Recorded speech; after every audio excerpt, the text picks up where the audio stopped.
Hey everyone, it's Lisa. Welcome to my channel. So in today's video, I am doing a big pass-through cut. So this is a sign that is 3.5 feet wide, which is not outside my normal range.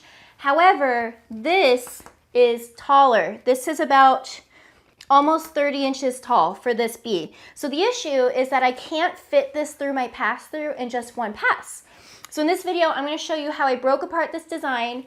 I stacked it, so this is now about a 1/2 inch thick, and how I created seams on this so that I could reinforce it and it'll be a sturdy single piece. So if you're watching this video and you're excited about Glowforge, you can use the link in the description to save up to $500 on a new machine.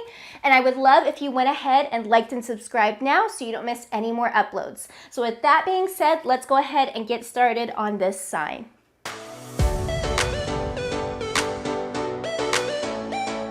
Alright friends, I'm in Silhouette Studio. Now, like fair warning, you may notice that this tutorial switches to a voiceover. I am working on this pretty close to when this needs to be done, and my husband is having friends over, one of which is the father of this child.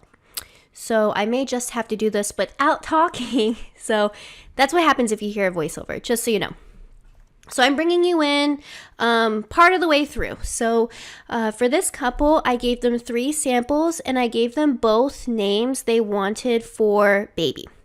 So everyone knows now by the time you see this video, they're having a boy. So it's this column right here. And so I think these may not be live anymore, so I'll tell you. This is Medina Clean, tried and true. A lot of crafters use this. This font is called Sweet Lavender, and I put an offset around it to make it more sturdy. And this one is called, I don't know. I forgot. But I'll put it in the video description.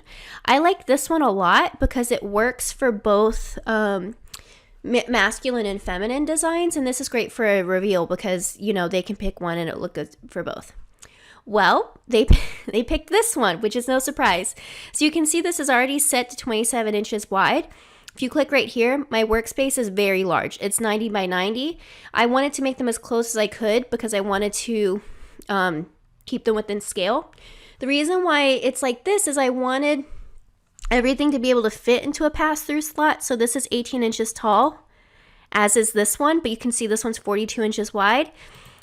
They still picked this one, and what's more important is that their sign is 3.5 feet wide. So we're going to do some breaking apart. So I'm going to copy and then paste into this workspace. So you can see when it's in a 12 by 12, it's huge. So I'm going to set my workspace up to the space that I have on my board. So I'm going to turn off my machine, and then I'm going to set my width to be, so this is a 4-foot long piece. I need a little bit of margin, so I'll do 45 inches. And then my height is going to be 18 inches. That's about how much safe space I have. So this would fit in there right now, but no, this needs to be bigger. So now we need to resize our name. I am going to hit this little lock button. I thought I heard someone at my door, sorry.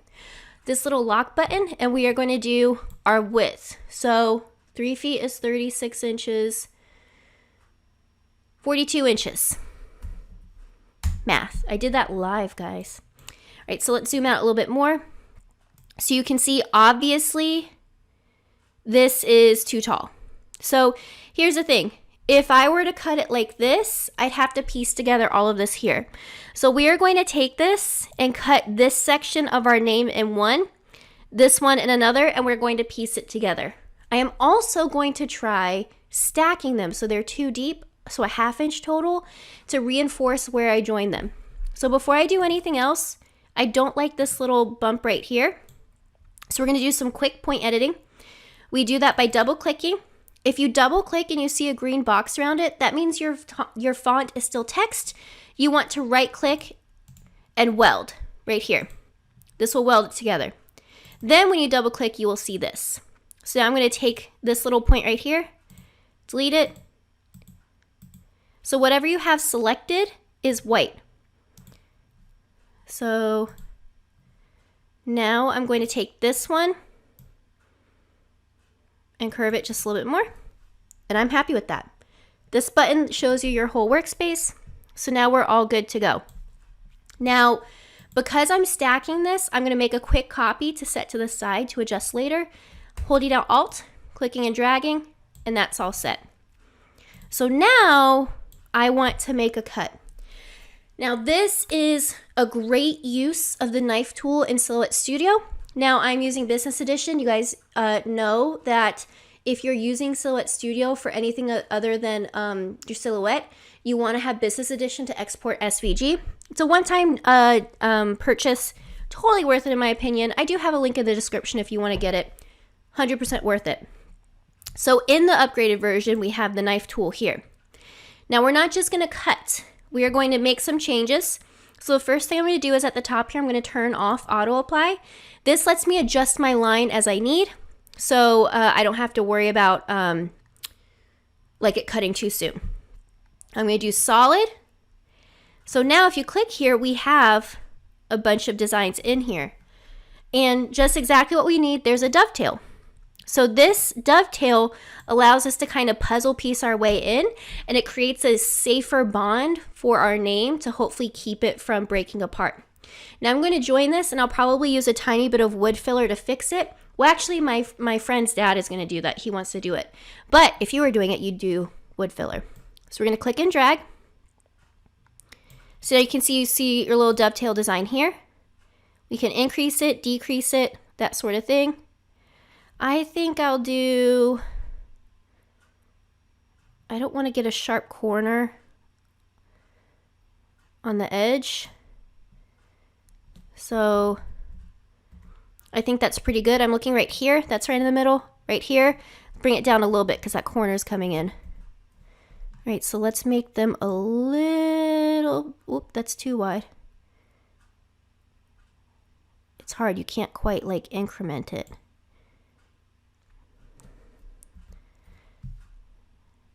Let me take this. Oh, okay. Also, I'm kind of like figuring this out as I go. So you're going to see me kind of like mulling over it. All right, let's apply. Cool, look at that. Good. And then these should join pretty well. I'm just using my arrow to check it out. Let me zoom in a little bit more.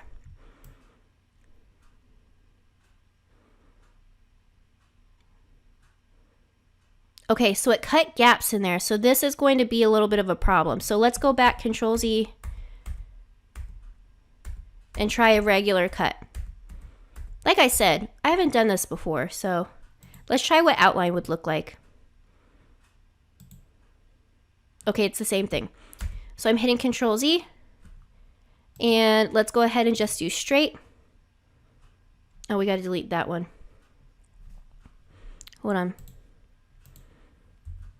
All right, so let's do our knife tool again. Sorry about the detour. I'm going to cut it right here. So now we have this set right here, and because it's a straight line, it shouldn't be an issue just going over. Perfect. Okay. So this way we can take our design. Let's move this to the side. We can do the name in one, like the first name. And then we can turn this, and this will be another cut. Okay. So this is going to be the first section of our design. Let's just move this to the side because we can rearrange this within Glowforge. And now I want to set this up to cut it to join.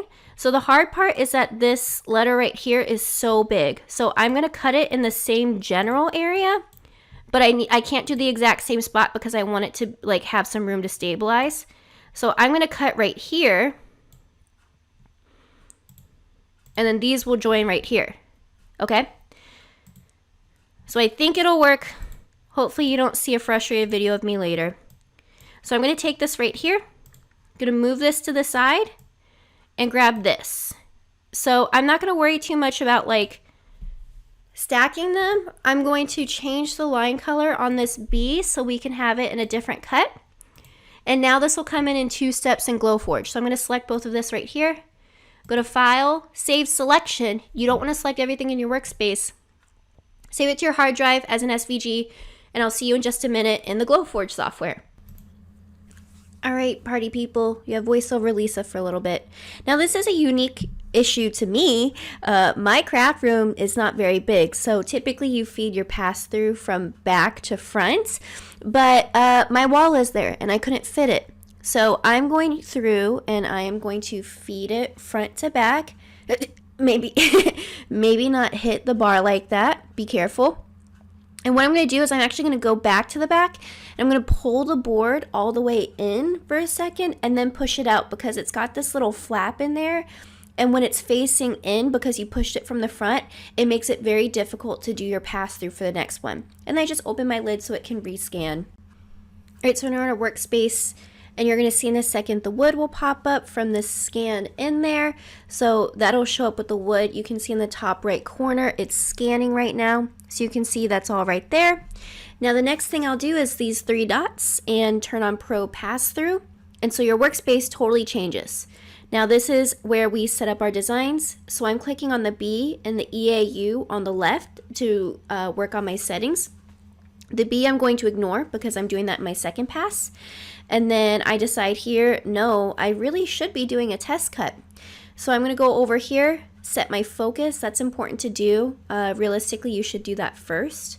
That helps determine how far away your material is and helps you get an accurate representation of your safe cut space. I realized watching this, wow, I was moving pretty quickly. I wanted to get this done. So I drew a little square, and I'm using my settings for Smoky Maple, so that's Smoky Tides Maple. It's a good base one. I'm actually using 1/4 inch birch from Lowe's. So I'm doing that at 130 speed with full power. So that will pass through the 1/4 inch and make it nice and good. All right, so we're going to go and print. Spoiler alert, my test cut was fine. I'm not going to show you because it's literally a test cut. But you can see in the picture, like, it's good. It's a clean cut. So now we're grabbing over there. I am using this arrow, holding down Shift to get 45-degree increments and rotating my design. You'll notice on the left I hit ignore for the square. You could also delete it. And now we're setting it up within our workspace. I'm choosing the EAU for this design and choosing the settings that I just did. Now you see over here this gray box, this gray line on the side and the bottom, that is like your no-no zone. Like that dictates your safe cutting area. So if something goes past there, you can't cut. So you'll notice it still said select material. That's because I didn't have a material selected or I didn't set my focus, which is what I'm doing right now. So don't forget 3 dots at the top, click in there, set focus. You can see it's focusing now, that's in the top right. And now we're ready. So it adjusted just a little bit. I think I click over here. Nope, I just went for it. Okay, we're printing. So this is going to prepare the print. This is going to say how long this will be, and you'll see only part of it's there. And here's a time lapse. We're over here cutting, printing, whatever term you want to use. But this is the first part of it. So this is looking from left to right over here. My angle might have changed later, but you can see, super great. It's even lifting it apart, so that's nice. So this process takes a while. We're going to speed through. It's taking pictures, so now you can see the cut in there. So this is going to get a nice base of our last one. Now shift it forward. So you want to shift it about 8 inches. You want about 3 inches of space still in there. Basically, it's like a registration mark for your machine. It needs to know what to do. All right, so it's lining it up. It's kind of seeing like, hey, do I have enough space? How's it going? I did not. I didn't have enough. Look how little there is on the bottom there. So now you're going to see me over here. I'm just pushing it back in. So if you get that, if you get an unable to align message, most of the time it means you don't have enough of your design in your workspace again. So we're trying it again. Wow, it works. It looks like it's off here, guys, but you gotta trust it. If it looks a little bit off but pretty close, it's right. So you can see, wow, look at that good cut. It connected perfectly. So really happy with that. This is the next cut. Now I do have another pass-through video. I'll link it for you guys as well that I in more detail. But we're flying through this. All right, we're taking pictures again. There's the picture. Oh, you're gonna see me. Here I am. I'm moving my material forward. You want to leave 3 inches of space. Look at that nice clean cut coming out of the bottom. This piece gave me no issues. I was so happy with it. So now we're going to continue it on. You're going to see we're aligning. And while I have you here, I'm not going to show you the bee because my camera died, but hey, that looks good. There's a tiny little nub at the end, but we go and we do it. So this is the last one. I did it one more time for the end of the U, and then I repeated this process with the B, and then I repeated this a couple times. Got a little redundant and my camera died, so we're moving over to this. Wow, I forgot to color balance, my white balance, but now I am taking my boards and I am stacking them to line it up. I had a little bit of trouble with this because for some reason I couldn't get the EAU to line up perfectly.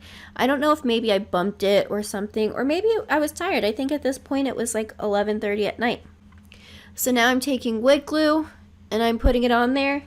You'll notice that this is not sanded. I sanded this after the fact. I'm not going to show you that video because wow, it was really not white balanced and it all looks blue.